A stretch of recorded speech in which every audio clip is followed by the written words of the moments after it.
আমার মাসুমের বাচ্চাটা কি অপরাধ করছে নির্মম ভাবে আমার বাচ্চাটা হত্যা করলো। আমি এই বাচ্চাটা ছাড়া আমি থাকবো কেউ নেই।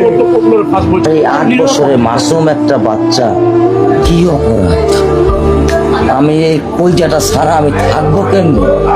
আমার এই বাচ্চাটা আমি ঘরে ঢোকার আগে ফ্রিজের মধ্যে আমার জন্য শরবত বানায় রাখে। আমার বড় মেয়ে না, আমার ছোট মেয়ে 8 বছরের।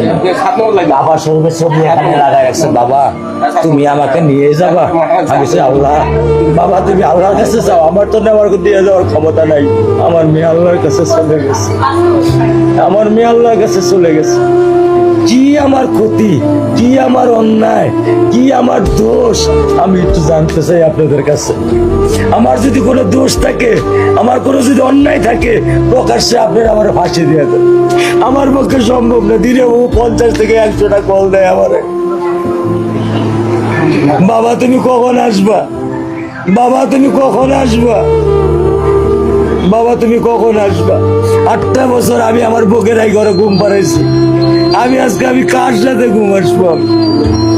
আমি কি দিয়ে মনে সান্ত্বনা দিব? আমার অপরাধ কি?